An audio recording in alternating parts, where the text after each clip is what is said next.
മോൾക്ക് birthday gift വാങ്ങണ്ടേ? ഷോപ്പിൽ കൊണ്ടുപോയി ഇഷ്ടമുള്ളത് വാങ്ങി കൊടുക്കാം. അപ്പൊ ഏട്ടൻ വരുന്നുണ്ടോ? ഗിഫ്റ്റ് കാർഡ് വരും. അതെ, ഓരോ ചിട്ടിയിലും ഒരാൾക്ക് 5000 രൂപയുടെ ഗിഫ്റ്റ് കാർഡ് സമ്മാനം. മെഗാ സമ്മാനമാണെങ്കിലോ പുതുപുത്തൻ ബെൻസ് കാർ. രണ്ടാം സമ്മാനം ഇന്നോവ ക്രിസ്റ്റ, അതും 17. ഇത്തവണ സമ്മാനങ്ങളുടെ നക്ഷത്ര തിളക്കവുമായി KSFE ഗാലക്സി ചിട്ടികൾ. ഈ മാറ്റി നിർത്തുന്നു എന്ന് പറയണ്ടല്ലോ ചിലവര്, എനിക്കങ്ങനെ തോന്നിയിട്ടില്ല. അത് മാറ്റി നിർത്തുന്നു എന്ന് പറയുന്നത് പിന്നെ എന്താണ് ഈ കറുപ്പ്, ജാതി, മതം എന്നൊക്കെ പറയാറുണ്ടല്ലോ. അത് എന്നെ സംബന്ധിച്ച് അങ്ങനെ ഒരു സംഭവം എനിക്ക് ഫീൽ ചെയ്തിട്ടില്ല, എന്നോട് ആരും കാണിച്ചിട്ടില്ല.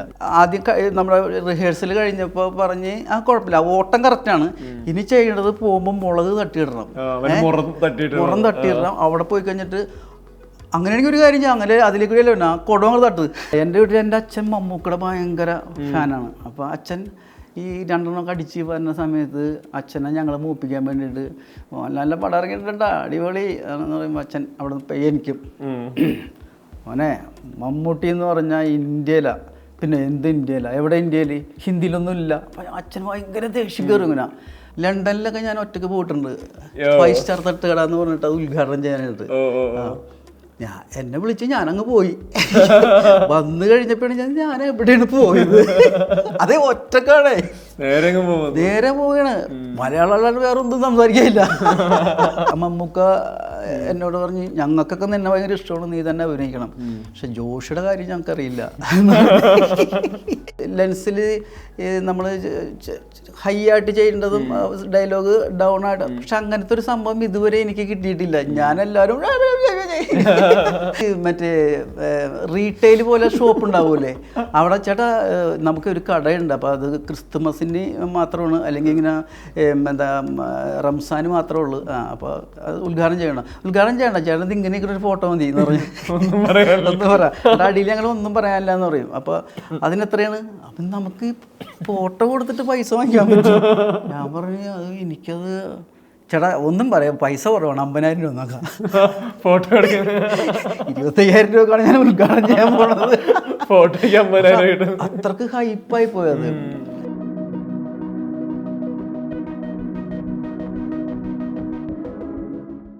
ദ ക്യൂ ഷോ ടൈമിൽ ബിച്ചുക്കുട്ടൻ, വെൽക്കം. നമസ്കാരം. ഞാൻ ആദ്യമേ ഒരു സീക്വൻസിനെ കുറിച്ച് ചോദിക്കാം.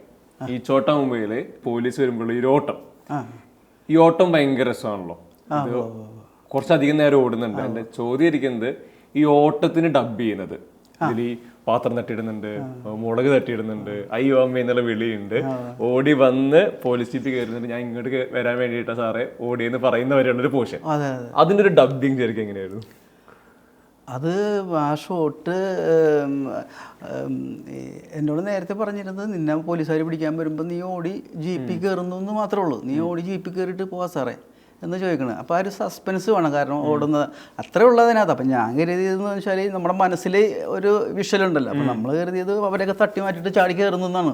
പക്ഷെ ഇത്രയും ഒരു സംഭവം ഉണ്ടെന്ന് അന്നേരത്ത് ഞാൻ നോക്കിക്കഴിഞ്ഞാൽ, ഞാൻ ചെന്ന് കഴിഞ്ഞപ്പോൾ മറ്റേ നമ്മുടെ ക്യാമറമാൻ അഴകപ്പൻ സാറ് മുകളിൽ കയറിയിരിക്കുന്നു, ക്രെയിനിൽ കയറിയിരിക്കുന്നു, അത് റൗണ്ട് ഇട്ടാകുന്നു, പിന്നെ അവിടെ ഇവിടെയൊക്കെ കുറേ ആളുകൾ. അപ്പോൾ എന്നോട് ഇങ്ങനെ പറഞ്ഞ് അന്ന് ഫിലിമാണല്ലോ, ഫിലിമാണ്. അപ്പം നമ്മുടെ പേടിയെന്ന് വെച്ചാൽ ഒരടി പോയി കഴിഞ്ഞാൽ 10,000 രൂപ എന്നൊക്കെ മനസ്സിൽ കിടക്കല്ലേ. അപ്പോൾ എന്നോട് പറഞ്ഞ് ബിജുവിൻ്റെ സ്പീഡ് ഒന്ന് കാണിച്ചു തരാൻ പറഞ്ഞ് എന്നോട് അഴകപ്പൻ സാറ്. അപ്പോൾ ഞാൻ പറഞ്ഞ് സ്പീഡിൽ ഓടണോ, അല്ല ബിജുവിൻ്റെ ഒരു ഇത്രയും ഒരു ഇതാണല്ലോ, ഒരു പെട്ടെന്ന് പോലീസുകാരെ കാണുമ്പോൾ ഒരു ഹരിബറിയിൽ ഓടുന്നതല്ല, അതുപോലെ അങ്ങ് ഓടിക്കോളാൻ പറഞ്ഞ്. അപ്പം ഞാനൊരു നിശ്ചിത ഇതിലങ്ങ് ഓടി, അങ്ങനെ തന്നെ ഓടിയാൽ മതി എന്ന് പറഞ്ഞു. അപ്പോൾ എന്നെ പിടിക്കണം, അതുപോലെ തന്നെ ഈ മറ്റവരുള്ള ഡയലോഗ് നന്നായിട്ട് ഉണ്ടായിരുന്നില്ല, അതൊക്കെ ഡബിങ്ങിൽ എടുത്താണത്. അപ്പം അത് എനിക്ക് ഭയങ്കര പേടിയായിരുന്നു, കാരണം പുള്ളി മുകളിൽ നിൽക്കുന്നു, ഇപ്പം ഇങ്ങനെ റൗണ്ട് വരുന്നത്, ഇത് കുറേ പോയി കഴിഞ്ഞാൽ ഭയങ്കര പ്രശ്നമല്ലേ. അപ്പോൾ എന്നോട് ആദ്യം നമ്മുടെ റിഹേഴ്സൽ കഴിഞ്ഞപ്പോൾ പറഞ്ഞ് കുഴപ്പമില്ല, ഓട്ടം കറക്റ്റാണ്, ഇനി ചെയ്യേണ്ടത് പോകുമ്പോൾ മുളക് തട്ടിയിടണം, മുറം തട്ടിയിടണം. അവിടെ പോയി കഴിഞ്ഞിട്ട് അങ്ങനെയാണെങ്കിൽ ഒരു കാര്യം ചെയ്യാം, അങ്ങനെ അതിലേക്ക് കൊടുവങ്ങൾ തട്ട്. അപ്പോൾ ഒരേ സജഷൻസ് വന്നത്. അപ്പോൾ ഇങ്ങനെ പോകുമ്പോൾ അങ്ങനെയാണെങ്കിൽ സിദ്ദിഖ് അവിടെ നിന്ന് വിളിക്കാനല്ലേ, സിദ്ദിഖിനെ ഇവിടെ എന്തെങ്കിലും പറയാമല്ലോ. അപ്പം അങ്ങനെ കൂടി. അപ്പം എൻ്റെ മറ്റേ ഈ സ്പീഡ് പോയി എൻ്റെ മനസ്സിൽ നിന്ന്. പിന്നെ അതാണ് നോക്കിയല്ല. പക്ഷേ ഒറ്റ ഷോട്ട് കൊണ്ട് അത് കറക്റ്റായി എന്നുള്ളതാണ്. അത് ക്യാമറമാനൊക്കെ അത് ഭയങ്കര സഹകരണമായിരുന്നു നമ്മളോട്. അത് ഒരു ഭാഗ്യമാണത്. പിന്നെ ആ ഒരൊറ്റ ഷോട്ട് എന്ന് പറയാനായിട്ട് നമ്മളിങ്ങനെ ഓടി കയറി വന്നിട്ട് ജീപ്പിൽ കയറി ഇരുന്ന് ഇങ്ങനെ നോക്കുന്ന സാറേ നോക്കണം അതുവരെ ഉണ്ട്. ഞാനത് കയറി നിന്ന് എല്ലാം കറക്റ്റായി കഴിയുമ്പോൾ ഇവിടെ ക്യാമറ ഇങ്ങനെ വരും. അപ്പോൾ ഒരു പോലീസുകാരൻ രഘു ചേട്ടൻ്റെ കൂടെ ഉള്ളൊരു പോലീസുകാരൻ മാസ്കായി പോയി. പുള്ളിനെ ഒരുപാട് വഴക്ക് പറഞ്ഞു. അപ്പൊ അത് മാത്രമാണ് കട്ട് ചെയ്തെടുത്തത്. അല്ലെങ്കിൽ ഒറ്റത് കിട്ടിയത് അതൊരു ഭയങ്കര ഭാഗ്യമുള്ളത്. എനിക്ക് തോന്നുന്നു ബിജുചേട്ടന്റെ കരിയറിലെ ഹ്യൂമർ ടൈമിങ്ങിനെ പറ്റി സംസാരിക്കുമ്പോൾ എടുത്തു പറയേണ്ട ഷോർട്ടും സീക്വൻസും തോന്നിയിട്ടുണ്ട് ഈ ഓട്ടും കാര്യങ്ങളൊക്കെ. ഇപ്പൊ ഞാൻ ചോദിച്ചത് ആ ഒരു ഇത്രയൊരു ഷൂട്ട് ചെയ്യുന്നത് ഇതിന്റെ ഡബിങ് സിനാരിയോയില് ഈ ശബ്ദങ്ങൾ ഉണ്ടാക്കണല്ലോ, ഓടുന്ന ചാടുന്ന പറയുന്നത്, അതിന്റെ ഒരു മൊമെന്റ് എങ്ങനെ ശരിക്കും? അത് നമ്മളൊന്നും കൂടെ അഭിനയിക്കുകയാണല്ലോ. അത് നമ്മളെന്ന് പറഞ്ഞാല് ഈ എന്താണ് ഡയലോഗ്, ഇപ്പൊ സിദ്ദിഖിനെ കാണുമ്പോ പറയേണ്ട ഡയലോഗ് ഈ ധാരാളം മഞ്ഞു മനുഷ്യനാ നോക്കണ. പിന്നെ കുടം തട്ടിയതിന് ശേഷം ഒരു പോലീസുകാരൻ പിടിക്കാൻ നിൽക്കുന്നുണ്ട്. അപ്പൊ അയ്യോ പറ്റിച്ചേ, അതൊക്കെ മാത്രം നമ്മൾ മനസ്സിൽ വെച്ചിട്ട് ബാക്കിയെല്ലാം നമ്മൾ ആ സമയത്ത് ഉണ്ടാക്കിയെടുക്കുകയാണ് ചെയ്യണത്. അപ്പോൾ അതൊക്കെ നമ്മൾക്ക് നമ്മൾ ബെന്നിച്ചേറിന് എപ്പോഴും ഉണ്ടാവും നമ്മുടെ കൂടെ, ഡബിങ്ങിനായാലും ഷൂട്ടിങ്ങിനായിട്ട്. അപ്പോൾ പുള്ളിയാണ് മഞ്ഞ മനുഷ്യൻ അത് ഇതൊക്കെ പറഞ്ഞത്. അപ്പോൾ അത് നമ്മൾ പോയിന്റ് ചെയ്തിട്ട് ബാക്കി നമ്മൾ എക്സ്ട്രാ ഇടുന്ന സംഭവങ്ങളാണത്. ഇത്രയും സീക്വൻസ് പറയുമ്പോൾ എനിക്ക് തോന്നുന്നു കരിയറിന്റെ ഒരു 18ാം വർഷമാണല്ലോ. ഭയങ്കര ലോങ് ജേർണിയാണ്. അതിൽ ഐക്കോണിക് ആയിട്ട് കുറെ സിനിമകളുടെ കഥാപാത്രങ്ങളൊക്കെ ഉണ്ട്. ഈ ചോട്ടാ മുംബൈ ഇപ്പൊ എടുക്കുന്ന സമയത്ത് എനിക്ക് തോന്നുന്നു ആളുകളെ ഏറ്റവും കൂടുതൽ റിപ്പീറ്റഡ്ലി സംസാരിക്കുന്ന സിനിമകളുടെ ഒരു സിനിമയാണ്. ഈ റീ റിലീസ് ട്രെൻഡിങ് ആവുന്ന സമയത്ത് ആളുകൾ ആഗ്രഹിക്കുന്ന റീ റിലീസിൽ ചോട്ടാ മുംബൈ വരുന്നുണ്ട്. എന്റർടൈൻമെന്റ് പാക്കേജ് ആണ്. നിങ്ങളെല്ലാവരും ഒരുപോലെ ഈ വേണ്ടേക്ക് കാര്യങ്ങളൊക്കെ വരുന്നത്. ചോട്ടാ മുംബൈന് ഇപ്പൊ ഒരു 2024 ഇരുന്ന് റീകളക്ട് ചെയ്യുമ്പോൾ എങ്ങനെ അതൊരു സ്പെഷ്യൽ ആവുന്നുണ്ടോ? എന്താ അതിന്റെ ഒരു? അല്ല, ഈ പറഞ്ഞ പോലെ എല്ലാവരും ആഗ്രഹിക്കുന്ന ഒരുപാട് കുറച്ച് സിനിമകളുണ്ടല്ലോ. അതിൽ എനിക്ക് തോന്നുന്നു ഒന്നാമത് നിൽക്കുന്നത് നമ്മുടെ ചോട്ടാ മുംബൈ ആണെന്ന് തോന്നുന്നത്. അത് ഇനിയിപ്പോൾ രണ്ടാമത് വരണം എന്നാണ് എൻ്റെ ആഗ്രഹം. പിന്നെ ജനങ്ങൾ ഇഷ്ടപ്പെടുന്നതുകൊണ്ടാണ് രണ്ടാമത് ഇത് ജനങ്ങൾ ആവശ്യപ്പെടുന്നത്. അപ്പം അതുപോലെ വരികയാണെങ്കിൽ എനിക്ക് നന്നായിരിക്കും. ലാലേട്ടനൊക്കെ തകർത്ത്. ഭയങ്കര ഒരു മോഹൻലാൽ ഫാനും അല്ലേ? ഭയങ്കര ഒരു ഡൈ ഹാർഡ് മോഹൻലാൽ ഫാൻ. ഞാൻ നേരത്തെ ഈ സ്കൂളിലൊക്കെ പഠിക്കുന്ന കാലത്ത് അല്ലെങ്കിൽ സ്കൂൾ കഴിഞ്ഞൊക്കെ പോകുമ്പോൾ ഞാൻ ലാലേട്ടൻ്റെ പടങ്ങളെല്ലാം ഞാൻ കാണും. മമ്മൂക്കടയും കാണും കേട്ടോ. പക്ഷെ എന്നാലും കുറച്ചും കൂടി ഇഷ്ടം ലാലേട്ടനായിരുന്നു. ഒരു ഫാൻ ബോയ് എന്നൊക്കെ പറയുന്ന പോലെ.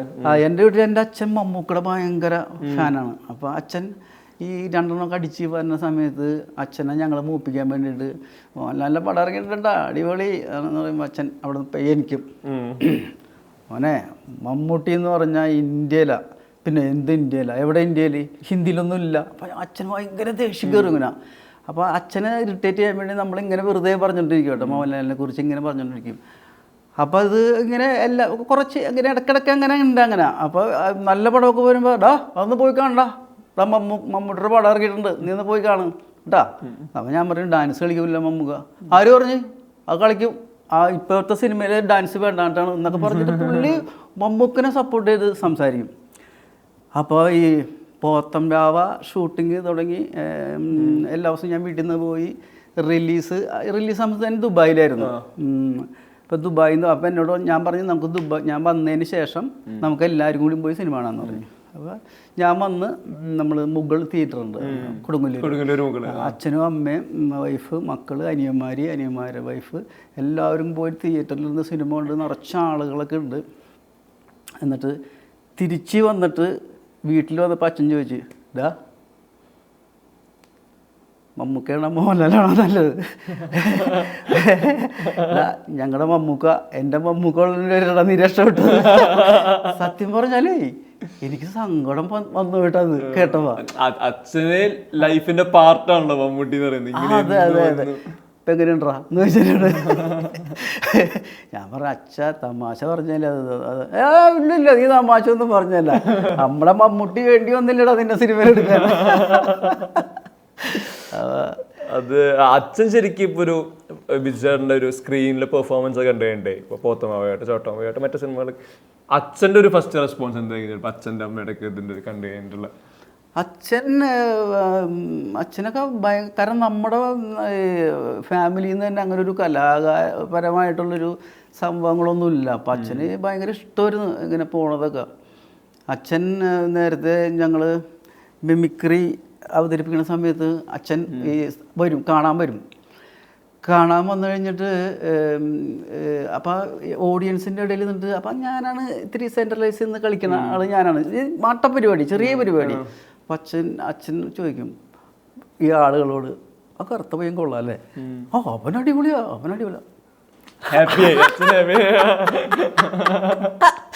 പിന്നെ പോരുന്ന പരിപാടിയൊക്കെ കഴിഞ്ഞ് പോരുമ്പോൾ അച്ഛൻ ചുമ്മാ പറയും, ഒരു കറുത്തൊരുത്തരുണ്ടായിരുന്നു കേട്ടോ, അവൻ ഗംഭീരമായിരുന്നു, പക്ഷെ നല്ല പരിപാടി ആയിരിക്കും കേട്ടോ അത്. അച്ഛൻ സ്വയം നമ്മളെ പ്രൊമോട്ട് ചെയ്തോണ്ടിരിക്കും.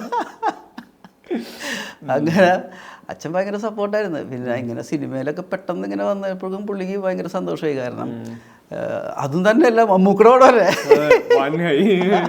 ഇപ്പൊ എങ്ങനെ ഉണ്ടാന്ന് ചോദിച്ചോളൂ, എല്ലാം ഉണ്ടായിരുന്നു അതിനകത്ത്. ഒറ്റ വൺ ലൈനറിലല്ല. ഈ സിനിമ പറയുമ്പോൾ എനിക്ക് തോന്നുന്നു ഈ 5 സ്റ്റാർ തട്ടുകട അത് കരിയറിൽ ഭയങ്കര പ്രധാനപ്പെട്ടതാണല്ലോ. അതായത് ഓൺ നെയിമിൽ തന്നെ സ്ക്രീനിൽ ബിജുക്കുട്ടനായിട്ട് തന്നെയാണല്ലോ അവിടെ വരുന്നത്. അത് ഈ മൾട്ടിപ്പിൾ എപ്പിസോഡുകളൊക്കെ ആയിട്ട് ഷൂട്ട് ചെയ്യുന്ന പരിപാടിയാണ്. അതിലൊരു സിനിമ പോലെയല്ല അതിന്റെ സെറ്റപ്പ് വരുന്നത്. അതിന്റെ സെറ്റിങ്ങിലാണെങ്കിലും പെർഫോമൻസിലൊക്കെ ആണെങ്കിലും വേറെ തരത്തിലാണ് നിങ്ങൾ പെർഫോം ചെയ്യുന്നത്. ഈ 5 സ്റ്റാർ തട്ടുകടയെ ഇപ്പൊ റീകൾട്ട് ചെയ്യുമ്പോൾ അത് സിനിമയിലോട്ടുള്ള ഒരു ഫ്യൂവൽ എന്നതിനപ്പുറത്തേക്ക് ബിജുക്കുട്ടൻ എന്നൊരു ആക്ടർ അല്ലെങ്കിൽ ഒരു ആർട്ടിസ്റ്റ്, ഒരു മിമിക്രി കലാകാരൻ, പെർഫോമർ ശരിക്കും എങ്ങനെയാണ് അത് സപ്പോർട്ട് ചെയ്തിട്ടുള്ളത്? അത് ഒരുപാട് സപ്പോർട്ട് ചെയ്തിട്ടുള്ളൊരു പ്രോഗ്രാമായിരുന്നു അത്. ആ സമയത്തെന്ന് പറഞ്ഞാൽ ഇപ്പോൾ ഈ പറഞ്ഞ പോലെ ഈ റിയാലിറ്റി ഷോകളോ അങ്ങനെയുള്ള കാര്യങ്ങളോ ഒന്നുമില്ല. പിന്നെ ഇപ്പോൾ പറഞ്ഞോട്ട് ഈ സോഷ്യൽ മീഡിയ കാര്യങ്ങളൊന്നുമില്ല. പക്ഷേ അതുകൊണ്ട് അത് ഏഷ്യാനെറ്റിലായതുകൊണ്ട് തന്നെ ഭയങ്കര റേറ്റിംഗ് ഉള്ളൊരു പ്രോഗ്രാമായിരുന്നു. അപ്പോൾ അത് കാണാൻ വേണ്ടി തന്നെ ആളുകൾ ഇരിക്കുമായിരുന്നു. അത് മമ്മൂക്ക കണ്ടിട്ടുണ്ട്, മമ്മൂക്ക കണ്ടിട്ടുണ്ട്, അതുപോലെ തന്നെ ബെന്നിച്ചേട്ടൻ കണ്ടിട്ടുണ്ട്, ലാലേട്ടൻ, അതായത് ലാൽ ക്രിയേഷൻസിൽ പുള്ളിയും കണ്ടിട്ടുണ്ട്.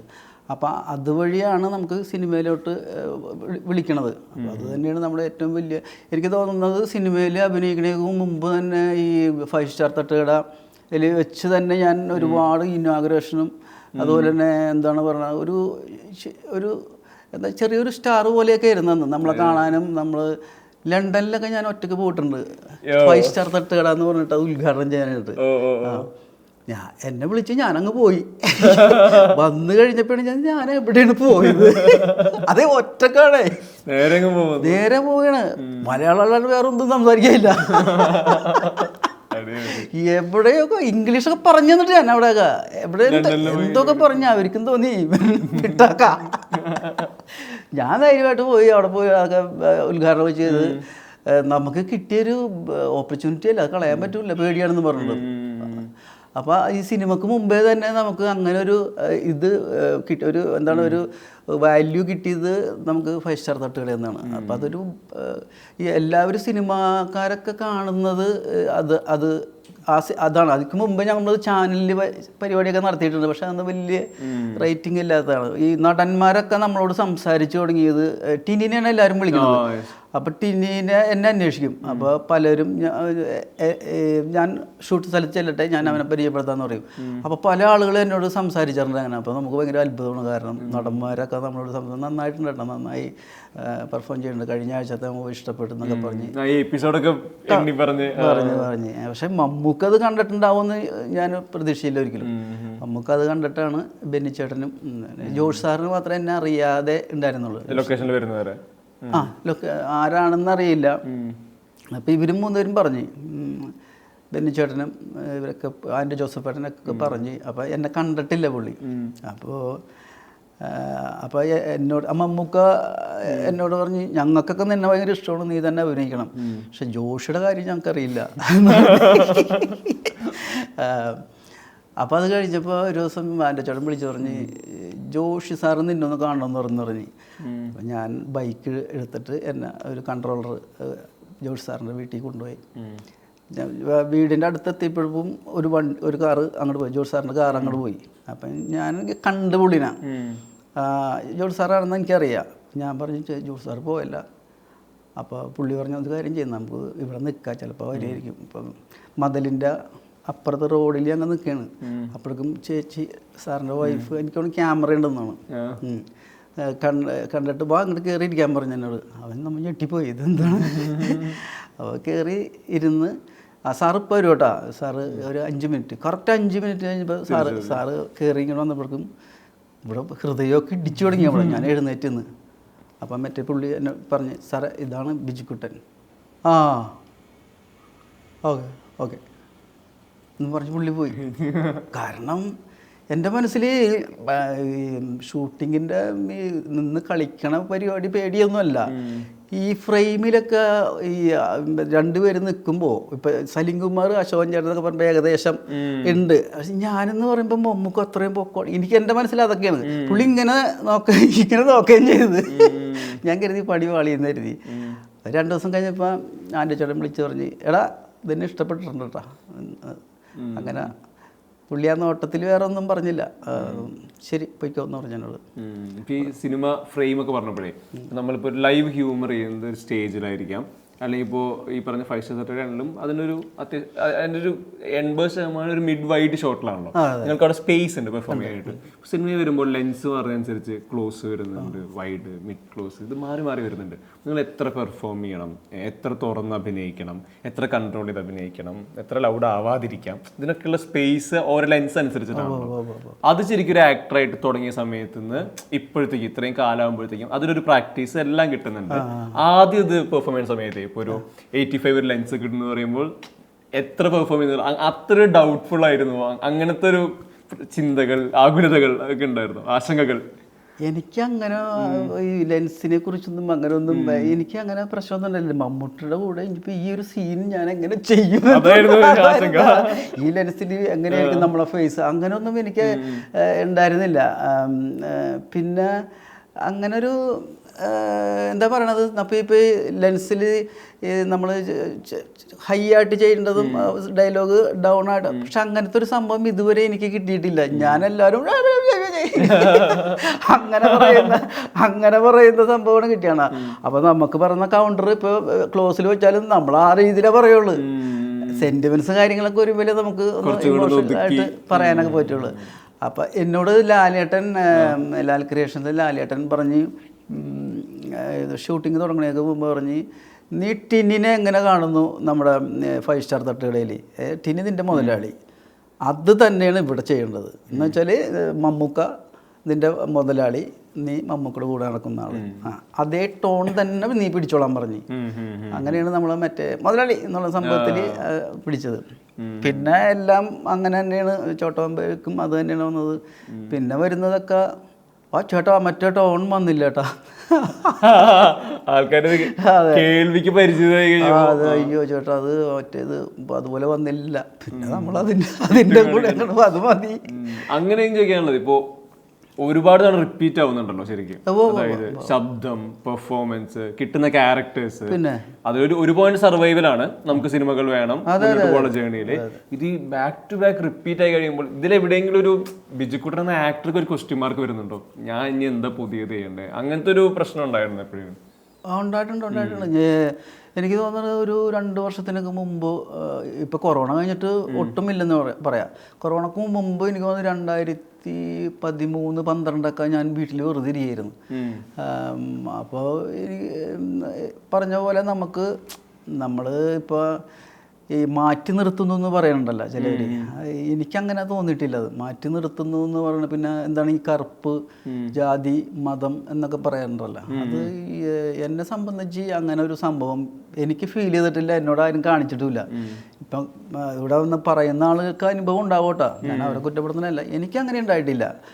അപ്പം ഞാൻ നമ്മളെ ഇപ്പം ഈ പറഞ്ഞ പോലെ ഒരു ഗ്യാപ്പ് ഫീൽ ചെയ്യണത് നമ്മൾ ആവർത്തന വിരസത കാണിച്ചിട്ടുണ്ടാവും, അല്ലെങ്കിൽ നമ്മളിപ്പോൾ പറഞ്ഞ ഓവർ യൂസ് ആയിട്ടുണ്ടാകും നമ്മൾ.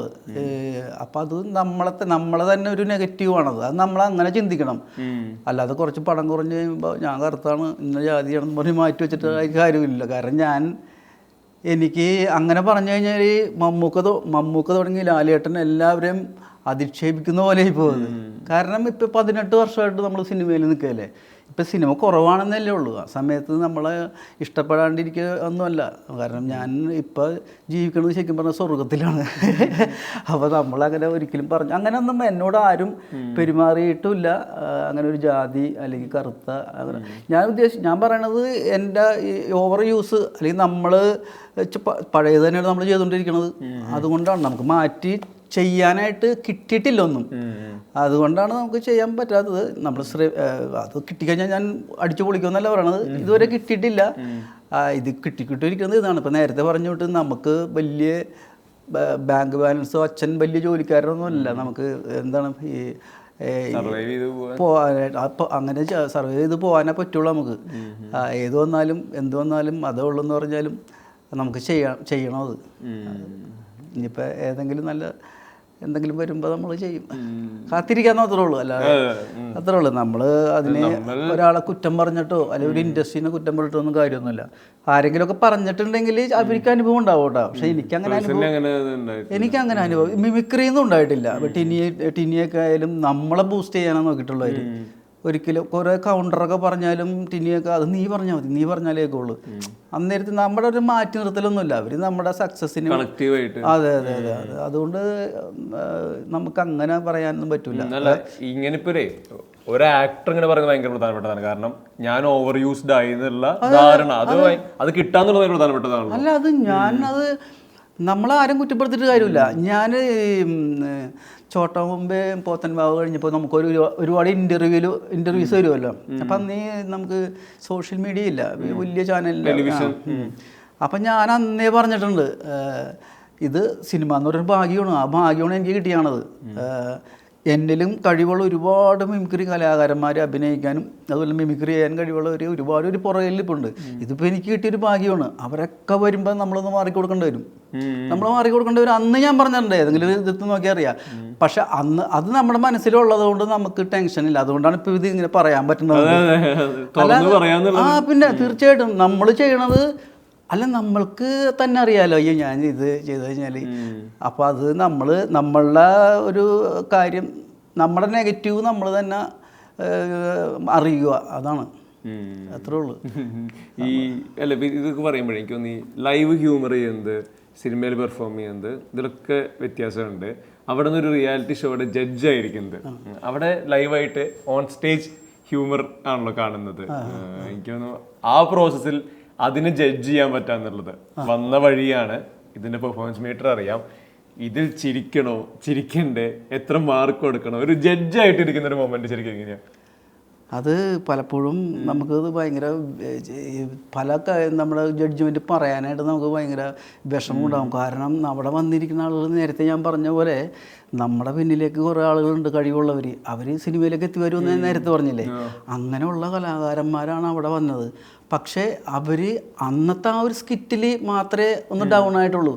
എങ്കിലും നമുക്ക് ചേട്ടനെ വിളിക്കുന്ന ആൾക്കാരും അവരുടെ കാസറ്റിലും ഒക്കെ നമ്മൾ ചെന്ന് ഇങ്ങനെ നിൽക്കാൻ റെക്കോർഡിങ്ങിൻ്റെ സ്റ്റുഡിയോയിൽ ചെന്നിട്ട് ഒരു ചാൻസ് തരുമോ എന്നൊക്കെ ചോദിച്ച് നിന്ന ആളുകളാണ് നമ്മൾ ഇങ്ങനെ ചെയ്യണത്.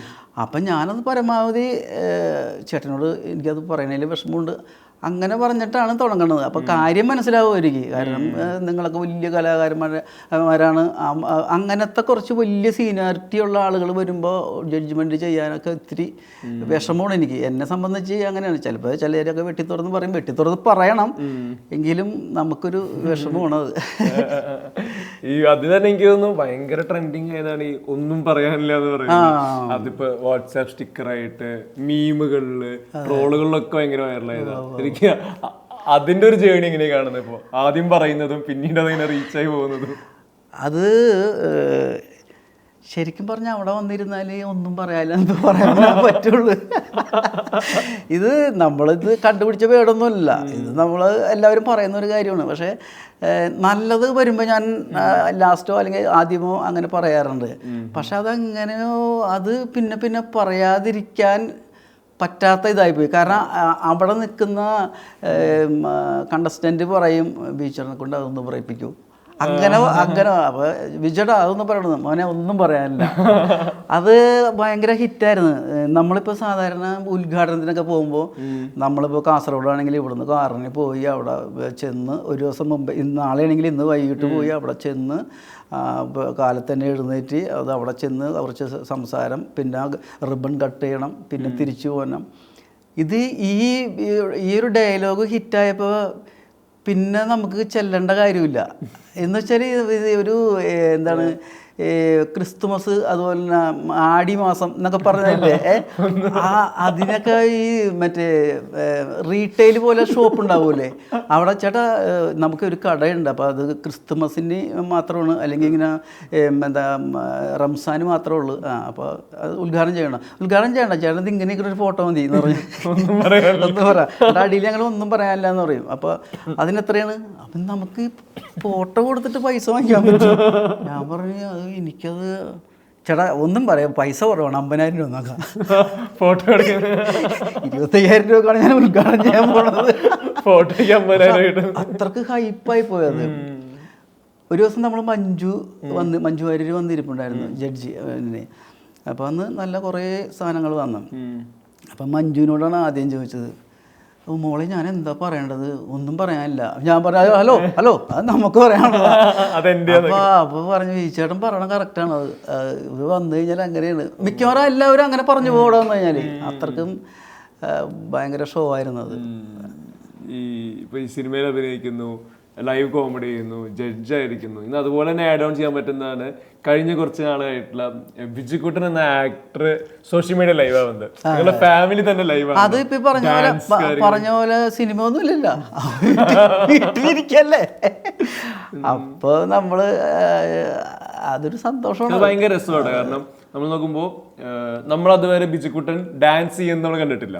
അവിടെയാണ് മറ്റേ ഏറ്റവും ഹുക്ക് സ്റ്റെപ്പുകള്, ടഫായിട്ടുള്ള സ്റ്റെപ്പുകള്. ഇപ്പൊ തോപ വരുമ്പോൾ അത് ഭയങ്കര റീച്ചാണ്, ആളുകൾ ഷെയർ ചെയ്യുന്നു. ഇപ്പോ ഈ സ്തുതി ഇറങ്ങുന്ന സമയത്ത് ബൊഗേമില്ലേ ഈ ഡാൻസിന് ഇവിടെ ക്രേസ് വരുന്നത് ശരിക്കും മകളുടെ ഒപ്പം കൂടിയതിനു ശേഷമാണ്. അല്ല മോള് ഡാൻസ് ഇപ്പോൾ എല്ലാ പിള്ളേർക്കും യൂട്യൂബൊക്കെ നോക്കി പഠിക്കാമല്ലോ. പിന്നെ ക്ലാസിക്കൽ പഠിച്ചിട്ടുണ്ട്, അവള് പഠിപ്പിച്ചിട്ടുണ്ട്, ഗുരുവായൂരൊക്കെ പോയിട്ട് നമ്മൾ അരങ്ങേറിയിട്ടുണ്ട്. മറ്റൊക്കെ ഫോക്ക് ഡാൻസ് എല്ലാവർക്കും അറിയാമല്ലോ. പിന്നെ എനിക്കെന്ന് പറഞ്ഞാൽ ഈ ഡാൻസ് ഭയങ്കര ഇഷ്ടമാണ്. ഞാൻ പഠിച്ചിട്ടൊന്നുമില്ല, നമുക്ക് ഈ നല്ല ബീറ്റുള്ളതൊക്കെ കിട്ടുമ്പോൾ നമുക്ക് അടങ്ങിയിരിക്കാൻ പറ്റില്ല, ഒന്നിങ്ങനെ ആയിപ്പോയി. അപ്പോൾ പണ്ട് നമ്മൾ ഈ സ്കൂൾ പഠിത്തമൊക്കെ കഴിഞ്ഞ് കഴിഞ്ഞപ്പോൾ ഗാനമേളക്ക് പോയി. ഞാൻ ഗാനമേളക്ക് പോയി കഴിഞ്ഞാൽ എനിക്ക് ബോക്സിൻ്റെ അരികത്ത് പോയിരിക്കണം. അവിടെ ചെന്നിരുന്നിട്ട് ഹിന്ദി പാട്ടും തമിഴ് പാട്ടും വരുമ്പോൾ ഞാനങ്ങ് എഴുന്നേക്കും. നമ്മൾ ഈ മറ്റേ അമ്പലത്തിലൊക്കെ മറ്റേ യക്ഷിക്കളൊക്കെ ദേവി കയറുന്ന പോലെ ഇങ്ങനെ കാണിച്ചിരിക്കുക. അപ്പോൾ കൂട്ടുകാരന്മാരെ എടാ 2 പാട്ടൊക്കെ എനിക്ക് പറ്റുള്ളൂ പിടിച്ചിരിക്കുക. പിന്നെ അത് എന്ത് സ്റ്റെപ്പാണെന്നൊന്നുമില്ല, തകർക്കലാണ് ഞങ്ങള്. ഇപ്പൊ കാണിക്കുന്ന ചില ആളുകളില്ലേ, അത് കുടിച്ചിട്ടൊക്കെയാണ്. നമ്മൾ കുടിക്കാണ്ട് അടിപൊളിയായിട്ടാണ് ചെയ്യണത്. സ്റ്റെപ്പൊന്നും പാടില്ല, നമുക്ക് ഇൻട്രസ്റ്റ് ആണത്. അപ്പോൾ അതുപോലെ നമ്മളുടെ വീടിൻ്റെ അടുത്ത് ഒരു 3-4 അമ്പലങ്ങളിൽ അടുപ്പിച്ചൊരു ട്രൂപ്പ് വന്നു കൊച്ചിയിലാണ്. അടുപ്പിച്ച് ഞാനും പോയി പരിപാടിയാണ് ഉണ്ട്. അപ്പോൾ അവസാനം അവിടുത്തെ മാനേജർ, ട്രൂപ്പിൻ്റെ മാനേജർ അച്ഛനായിരുന്നു. അപ്പോൾ അച്ഛൻ സംസാരിച്ച് ഇടവേളയായപ്പോൾ ഞങ്ങൾ എവിടെ പോകുന്നു അവിടെ ഒരു പയ്യൻ വന്ന് ഡാൻസ് കളിക്കും. അവനൊരു ശല്യവും ഇല്ല, അവനൊരിടത്ത് മാറിയെന്ന് കളിക്കും. അപ്പോൾ ഞാൻ അവിടെ ഇരിപ്പുണ്ട്. അപ്പോൾ എന്നെയാണെന്ന് എനിക്ക് മനസ്സിലായി. അപ്പം ഞാൻ കരുതി ഇനി വല്ല കംപ്ലൈൻ്റ് ആയിരിക്കുള്ളൂ, ആൾക്കാർ മൊത്തം ഓടിച്ചിട്ട് തന്നെ ഇടിക്കും എന്ന് കരുതിയ. അപ്പോൾ ഞങ്ങൾക്കത് ഭയങ്കര ഇഷ്ടമാണത്. അപ്പോൾ ഇന്ന് ഒരു തമിഴ് ഗാനത്തിന് ഞങ്ങളുടെ സ്റ്റേജിൽ വന്നിരുന്ന് ഡാൻസ് കളിക്കണമെന്ന് പറഞ്ഞപ്പോൾ അത് തീരുന്നതിന് മുമ്പ് ഞാൻ സ്റ്റേജിലുണ്ട്. എത്തിയ തബലേക്കൊന്ന് ഒതുക്കി അവിടെ ഇരുന്ന് ഒരു ഡാൻസ് അവിടെ കളിച്ച്. പഠിച്ചിട്ടൊന്നുമില്ല, നല്ല കയ്യടിയും കാര്യങ്ങളൊക്കെ. അത് ഭയങ്കര ഒരു പ്രചോദനം വരുന്നു എനിക്കത്. ഞാൻ പറഞ്ഞു അച്ഛാ ഇനി പോയിക്കോ, ഇനിയുണ്ടോ എന്താ ഇനിയില്ല. അപ്പം അങ്ങനെ ശല്യപ്പെടുത്തിയുള്ള പരിപാടിയല്ല, പക്ഷെ അങ്ങനെയാണ്. അന്ന് എനിക്ക് ഈ ഡാൻസിനോട് ഭയങ്കര ഇഷ്ടം വരുന്നത്. അങ്ങനെയാണ് ഈ പോത്തൻ ബാവ ചോട്ടാ മൊബൈൽ എന്നോട് ചില കാര്യങ്ങൾ എന്നോട് നേരത്തെ പറഞ്ഞു തന്നിട്ടുണ്ട് നമ്മുടെ ബെന്നി ചേട്ടൻ. അപ്പോൾ അതിൽ ഒരു കാര്യമാണ്, എടാ നിനക്ക് ഡാൻസ് കളിക്കാൻ അറിയാമോ എന്ന് ചോദിച്ചു. ഞാൻ പറഞ്ഞു അറിയാൻ പാടില്ല, പക്ഷേ എനിക്ക് ഭയങ്കര ഇഷ്ടമാണെന്ന് പറഞ്ഞു. അപ്പോൾ ഇതിനകത്ത് ഡാൻസ് ഉണ്ടാ എന്ന് ചോദിച്ചു. അപ്പോൾ ഞാൻ ഒരു സോങ് സീക്വൻസിലേ നീ ഡാൻസ് കളിക്കുന്നതായിട്ട് തോന്നുകയും ചെയ്യരുത്, അന്നാ തോന്നിക്കണം, ഡാൻസ് ആണെന്ന് തോന്നിക്കണം, കായലിന്റെ സൈഡിലുള്ള പാറ്റ പോകുന്ന. അപ്പം ഞാൻ ആലോചിച്ച് ദൈവം ഇത് എങ്ങനെയാണ് കളിക്കുന്നതായിട്ട് നമുക്ക് ഓഡിയൻസിന് തോന്നണം, ക്ലൈമാക്സിൽ ഡാൻസ് അല്ല നീ കളിച്ചതെന്നുള്ളതും മനസ്സിലാവണം എന്ന് പറഞ്ഞ്. അപ്പോൾ അറിയാത്ത പോലെ കളിച്ചാൽ പോരെ, അറിയാത്ത പോലെ നീ കളിച്ചാൽ മതി, വലിയ സ്റ്റെപ്പൊന്നും വേണ്ട, പക്ഷേ ഡാൻസ് ആയിരിക്കണം, ഡാൻസ് തോന്നിക്കണം. പിന്നെ ലാലേട്ടൻ പൊക്കിയെടുക്കണം. അത് ഞാൻ എന്ത് ചെയ്യുമെന്ന് ആലോചിച്ചിട്ടൊരു രക്ഷയില്ല. അപ്പോൾ അത് നമുക്ക് ഇന്ന സീന ഇത്രാം തീയതി ഷൂട്ട് ചെയ്യുന്നൊക്കെ ഉണ്ടല്ലോ. അപ്പം നമ്മൾ ഈ ഷൂട്ട് നേരത്തെ സീനൊക്കെ എടുത്ത് തീരുമ്പോൾ സോങ്ങിൻ്റെ സീക്വൻസ് എടുക്കും. അപ്പം ഞാനിങ്ങനെ പോകാൻ നിൽക്കണേ നിങ്ങൾക്ക് പോലെ മറ്റേ ഡാൻസിൻ്റെ എടുക്കണമെന്ന് പറഞ്ഞു. അപ്പോൾ എല്ലാവരും ഉണ്ട്, ലാലേട്ടൻ, ഇന്ദ്രജിത്ത്, സിദ്ദിഖ്, മണിക്കൂട്ടൻ എല്ലാവരും ഉണ്ട്. അപ്പോൾ ഞാൻ എടുക്കണം, അതിപ്പോൾ എടുക്കാൻ നമുക്ക്, അല്ലെങ്കിൽ പിന്നെ നമുക്ക് പറ്റില്ല. ഞാൻ അവിടെ ചെന്ന് നിന്നിട്ട് ചുമ്മാ ഞാനൊന്നും ഇങ്ങനെ കാണിച്ച് വെറുതെ എങ്ങനെയാണെന്ന് കാണിച്ച് അത് മതി എന്ന് പറഞ്ഞ്. അപ്പോൾ ഷോട്ട് എടുക്കാമെന്ന് ലാലേട്ടനെ വിളിക്കാൻ പറഞ്ഞു. ലാലേട്ടനെ വിളിച്ച് ലാലേട്ടൻ പാറ്റയൊക്കെ ആയിട്ട് വന്ന് ഒറ്റ ഷോട്ടിൽ അതെന്തോ എനിക്ക് തോന്നുന്നത് പറഞ്ഞ പോലെ വന്നെന്ന് തോന്നുന്നു. ഒറ്റ ഷോട്ട് എടുത്തപ്പോൾ അൻവർ പറഞ്ഞ് അത് മതി, അത് കറക്റ്റാണെന്ന് പറഞ്ഞ്. അല്ലാതെ നമ്മൾ കുറേ സ്റ്റെപ്പ് ഇട്ട് കഴിഞ്ഞാൽ റീലിലാണെങ്കിലും ഭയങ്കര ബുദ്ധിമുട്ടുള്ള സ്റ്റെപ്പാണല്ലോ, പലരും ട്രൈ ചെയ്യാൻ കഷ്ടപ്പെടുന്ന, പലരും മറ്റേ അച്ചീവ് ചെയ്യാൻ പറ്റാത്ത പല സ്റ്റെപ്പുകളും പ്രാക്ടീസ് ചെയ്ത്, അത് ഭയങ്കര എനിക്ക് തോന്നുന്നു ഈ ക്രേസിന്റെ പുറത്ത് അതെ തീർച്ചയായിട്ടും. അല്ലാതെ പഠിച്ചിട്ടൊന്നും ചെയ്യണമെന്നല്ല, അത് ഞാൻ ഒരുപാട് എന്താ പറയണത് അപ്പം തന്നെ ഒന്നും ചെയ്യാനൊന്നും പറ്റുമൊന്നുമില്ല. എനിക്ക് തോന്നുന്നത് റീലൊക്കെ നമ്മളെ വന്നത് ട്രെൻഡ് കഴിഞ്ഞിട്ടാണെന്ന് തോന്നുന്നു. ഞാൻ പഠിക്കാനുള്ള താമസം ഒരു ട്രെൻഡിന്റെ യാത്ര മൊത്തം പഠിക്കാനായിട്ടൊക്കെ ട്രെൻഡ് കഴിഞ്ഞതിന് ശേഷമാണ്. അപ്പോൾ ഈ ട്രെൻഡ് സമയത്ത് നമുക്ക് ഇറക്കാൻ പറ്റാത്തത് എനിക്ക് പഠിക്കാൻ പറ്റാത്തതുകൊണ്ടാണ്. ഇതെങ്ങനെയാണ് പ്രാക്ടീസും കാര്യങ്ങളൊക്കെ? ഈ ഡാൻസ് പ്രാക്ടീസ് ചെയ്തെടുക്കുന്നത്, സ്റ്റെപ്പ് പഠിച്ചെടുക്കുന്നത് എങ്ങനെയാണ്? അത് മോള് രണ്ടുപേരും കൂടെ ഒരുമിച്ച് മോള് അത് ആദ്യം എത്ര വേണം, റീലിന് എത്ര വേണം, ഏതാണ് നമ്മുടെ ഇപ്പോൾ ട്രെൻഡായിട്ടിരിക്കുന്നത്, അത് അവള് കളിച്ചിട്ട് എന്നോട് പറയും. അവള് കോളേജിൽ പോകുമ്പോൾ ഞാൻ വീട്ടിലിരുന്ന് പ്രാക്ടീസ് ചെയ്യും. വൈഫാണ് ക്യാമറ ചെയ്യണത്. പിന്നെ ഇളയ മോളാണ് മറ്റേ പ്ലേ ചെയ്യണത്, പാട്ട് പ്ലേ ചെയ്യുന്ന. ഞാൻ പറയും ജാസിലിരുന്നു, മറ്റൊരു തബല, ചിലര് ഫ്ലൂട്ട് ഒക്കെ ഇരുന്ന്. അപ്പോൾ സുരേഷ് ഏട്ടൻ വന്ന് ഇന്ന് പാടുന്നൊരു സാധനത്തിൽ ഞാൻ നോക്കിയപ്പോൾ ഇതിൻ്റെ മുകളിൽ ആ സാധനം കൊണ്ട് പിടിപ്പിച്ചിട്ട് എന്നെ കാണാനില്ല, റോട്ടോ നിറച്ചിട്ട് എന്നെ കാണാൻ പറ്റില്ലെന്ന് എനിക്ക് തന്നെ അറിയാം, കാരണം ക്യാമറ ഒന്നും എനിക്ക് കാണാൻ പറ്റണില്ല. അപ്പോൾ ഇങ്ങനെ സ്റ്റാർട്ട് ക്യാമറ പറഞ്ഞു കഴിഞ്ഞപ്പോൾ ഇതിന് ഓരോ ഗ്യാപ്പ് ഉണ്ടല്ലോ. സ്റ്റാർട്ട് ക്യാമറ പറഞ്ഞു കഴിഞ്ഞപ്പോൾ സുരേഷേട്ടൻ ഇവിടെ വന്ന് നിന്ന് അവിടെ ക്യാമറ വെച്ചാൽ, അപ്പോൾ എനിക്കറിയാം സംഭവം കിട്ടണില്ല, ക്യാമറ കണ്ടാൽ നമ്മളുണ്ടെന്ന് നമുക്കറിയാം. ആ ഒരു സെൻസൊക്കെ അന്നുണ്ടായിരുന്നു. സുരേഷേട്ടൻ അന്ന് അവിടെ നിന്ന് നമ്മൾ ആദ്യത്തെ ഫസ്റ്റ് പരിപാടി എന്നൊക്കെ പറഞ്ഞൊരു ഡയലോഗ് കാര്യം ചെയ്തപ്പോൾ ഞാൻ അപ്പോൾ അതൊക്കെ ഇങ്ങനെ അതാരാണ് കട്ട് ജാസ് അടിക്കണ ആര്? ഞാനാണ്. അതിൻ്റെ ഇടയിൽ കൂടി ഇങ്ങനെ വന്ന് നോക്കണത്, അത് നോക്കണ്ട കേട്ടാ എന്ന് പറഞ്ഞ്